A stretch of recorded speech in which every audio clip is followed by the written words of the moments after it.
we've got another exciting third-party lens. This time it's the Zhongji RF 200mm f4 macro for $499. But is it Canon approved? Does it have autofocus? Stick around after this short break for all the details. But first, please do me a favor. Follow me on Twitter, but most importantly, please subscribe to this channel. It doesn't cost you anything, really helps this channel grow, and it also keeps you up to date on the latest camera gear news and rumors. Zhongji Optics launched the Medicon APO RF 200mm f4 for $499. The APO design suppresses chromatic aberration while achieving high contrast, sharp images, enabling high-resolution image expression at all shooting distances, says Zhongji. Now let's take a look at some of the lens embodiments. Aperture range is from f4 to f32. Minimum focusing distance for this macro is 0.48 meters or 48 centimeters. It has 11 elements in 7 groups, and it has 3 ED lenses, 3 ultra-high index lenses, and 1 extra high transmission lens. It has 9 blades, has a filter size of 67 millimeters, and weighs 1.23 kilograms. But it's a manual focus lens. I know what you're thinking. It's manual focus, which means it's not a Canon approved lens, because if it was Canon approved, we could have autofocus in this. $499 for a 200mm f4. It's a terrific price, and it's a macro, so you can get up close. But the real issue here is the lack of third-party approved lenses with autofocus. We've talked about this on this channel many times. I mean, Canon has some really terrific lenses, like they just announced and started shipping the 100 to 300mm f2.8, and yes, it is on back order. They haven't made enough of them, but this lens costs $9,500. That's a lot of pocket money. That's an awful lot of working hard, shooting, staying up all sorts of hours to get the funds to be able to afford a lens like this. And we've got other great RF lenses. I'm shooting with the RF 50mm f1.2. I've got the 100 to 500mm, which is far more affordable at just under $3,000. But there's something missing in Canon's lineup. And no, it's not the abundance of kit lenses that we see for both the RFS and the RF mount. It's the lacking of that mid-level lenses priced between $499 and $1,499. It's one segment that Canon just isn't filling. And what I'm really happy to see with all the sales lately is you can actually pick up the 100mm f2.8 macro, an L series lens, for $999, and that's great.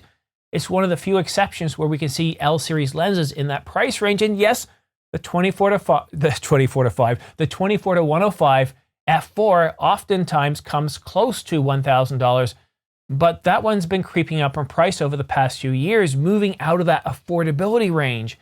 So there's a definite need, there's a definite hunger to populate, to fill out that mid-level series, and Canon hasn't been doing that. They've been focusing on the high-end cameras, focusing on high-end lenses for the high-end cameras. Sigma and Tamron do a really good job. Sigma and Tamron that's where they live, in that $400 to $1,400 price range, or I should say $499 to $1,499 price range.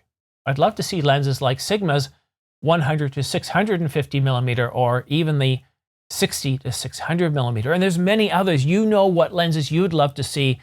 Just imagine how that would change the Canon landscape. And I understand that we've got over 100 lenses if we include the EF lenses, which can easily be adapted to the R5, the R3, the R10, the R50, and again, I'm not going to talk about the R100, but if we can adapt all those lenses, and I've been doing it myself. When I bought the R5 back in 2020, the mount had only been out for a few years, and you had to adapt. But today, some 5 years later, yes, we can still adapt, and I still do, but it's frustrating when you see Sony with their E-mount, and they have so many companies making lenses at all price points, from the very high end to the mid-price to the low end. And I really do appreciate what Zhongji's done with this 200mm f4, $499. And I love shooting manual focus. There's something about shooting manual focus that has you feeling, I don't know, more connected to the camera and the lens, like you're jumping back in time, like you have more control. And it's fun. If you've never shot with manual focus, I challenge you today to go out and shoot manual focus and see what it feels like.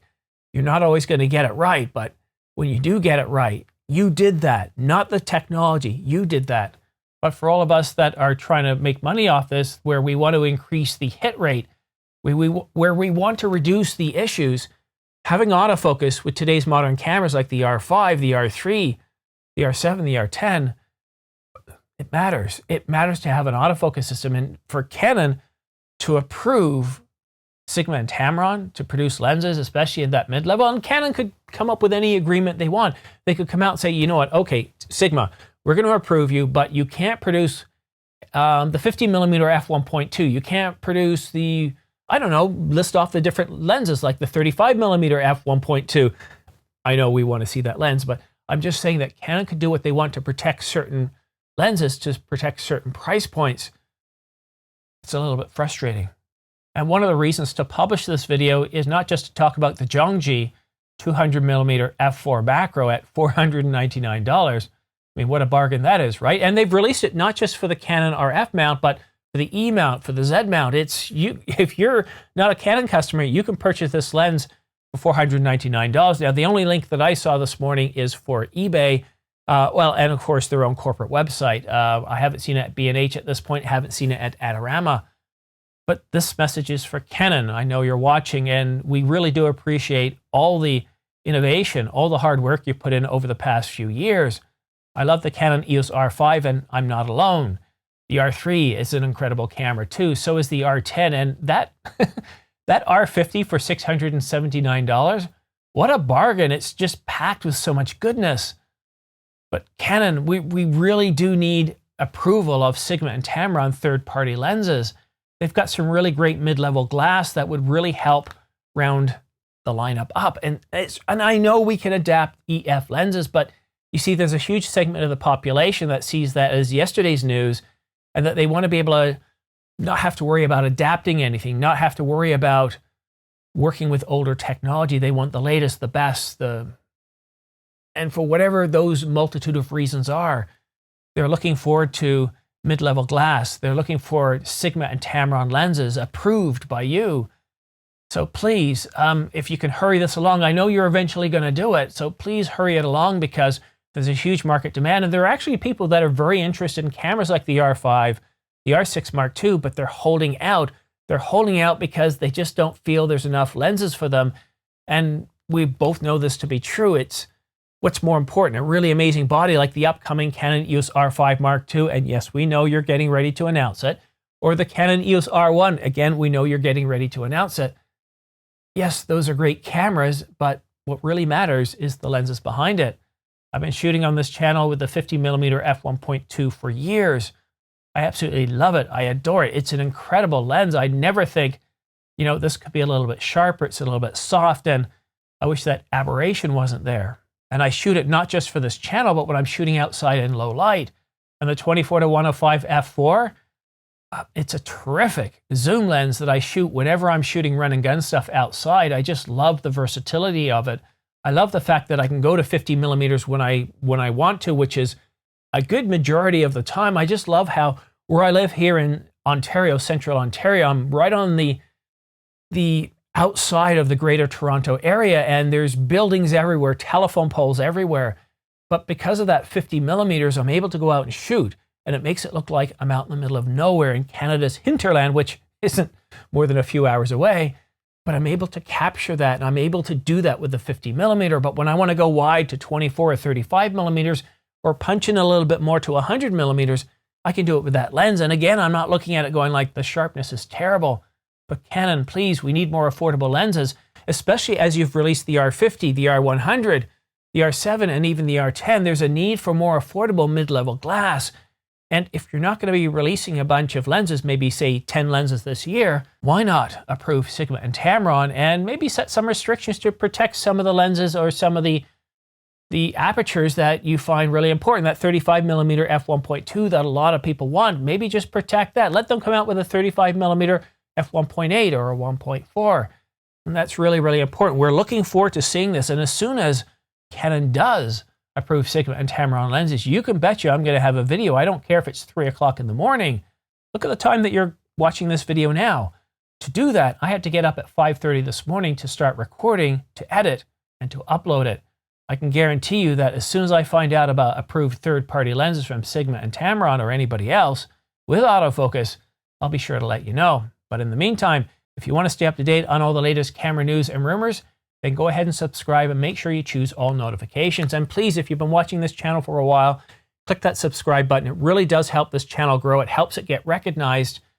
And it's a personal favor to me. I would thank you very much. And you're not going to get inundated with a whole bunch of my videos. The way YouTube's algorithm works, even if you just watch 1 or 2 videos, they're going to start showering you with my videos. I don't know what it is. I love the variety of content on YouTube, but once I start watching 1 or 2 videos, it's like all YouTube wants to show me is just that stuff. But please go ahead and subscribe and choose all notifications.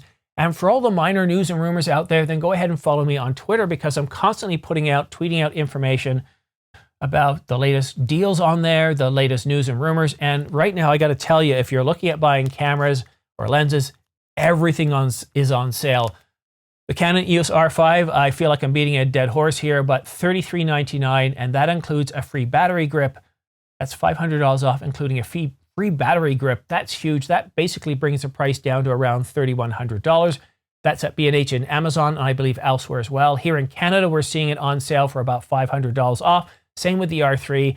The R3 in the US is $500 off as well. The S1H, $500 off. The Z6 Mark II, Z7 Mark II, $300 and $400 off respectively. And even Sony this week stepped it up and has sales on the A7 III, and a whole multitude of different cameras and other lenses and combinations. You can save as much as $700 off, and in some cases you're only saving $100. But still, if you look at the A6600, the A6400, to be able to get $100 off on those alone, it's a really big deal. So go ahead and follow me on Twitter if you want to get all those best deals. And if you use my affiliate links, these ones right here that I just had flashed up a little while ago, I get anywhere from 2 to 6% back, which really helps this channel because it helps me fund cameras. And I can guarantee today that I'm going to be purchasing the Canon EOS R5 Mark II as soon as it's available for shipping. And the Canon EOS R1, unless Canon somehow delivers anything but the master of everything, I guarantee you I'm going to be buying that camera as well. But thank you so much for watching and supporting this channel. It's very much appreciated. We'll see you again soon.